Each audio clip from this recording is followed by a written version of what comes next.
नमस्कार मित्रांनो, मी अभय कुमार. तर काय अपघात झाला तर करायचं काय?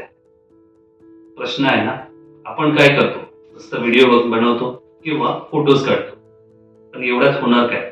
आपण कोणाची मदत कसं करणार? बरेच लोक असतात जे मदत सुद्धा करतात. त्यात जातात, पोलीस लोकांना म्हणा की ॲम्ब्युलन्सला कॉल करतात. पण महत्वाचं म्हणजे त्या व्यक्तीच्या जवळचे नातेवाईक किंवा मित्र वर्गांना माहिती कशी मिळेल. कारण त्यांचे जे काही कॉन्टॅक्ट असतात ते सर्व कॉन्टॅक्ट मोबाईलमध्ये स्टोअर असतात आणि मोबाईल नेमका लॉक असतो. मग अशा वेळेस आपण जर आपल्याला मदत करायची आहे तर करणार कशी? तर सर्वप्रथम तुम्हाला काय करायचं आहे, त्या व्यक्तीची जी काही व्हेकल असेल त्या व्हेकलला मागच्या साईडला किंवा पुढच्या साईडला दिलेल्या स्क्रीनमध्ये जो इमर्जन्सी कार्ड आहे तो त्या व्हेकलला किंवा त्यांच्या हेल्मेटला किंवा त्यांच्या मोबाईलला आहे का हे बघायचं.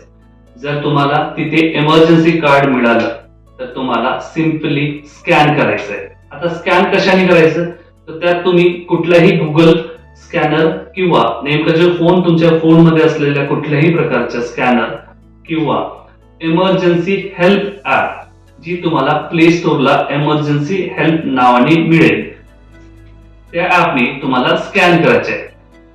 जसं तुम्ही स्कॅन केलं तुम्हाला विचारणार काही या व्यक्तीला झालेला आहे का, तर तुम्हाला हो प्रेस किंवा येस या बटनवरती क्लिक करायचं आहे.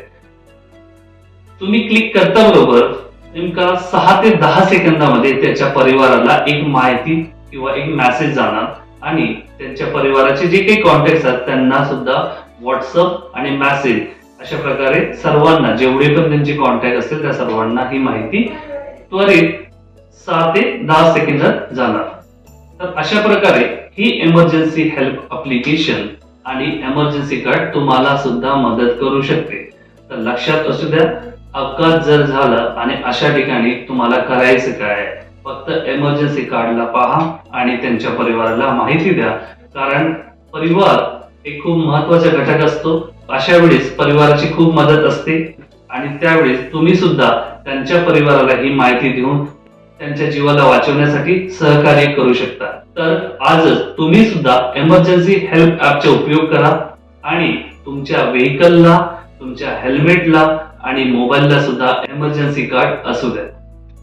आणि लक्षात असू द्या, इमर्जन्सी हेल्प ऍपचा उपयोग करून तुम्ही स्वतःला व तुमच्या परिवाराला सुरक्षित ठेवा.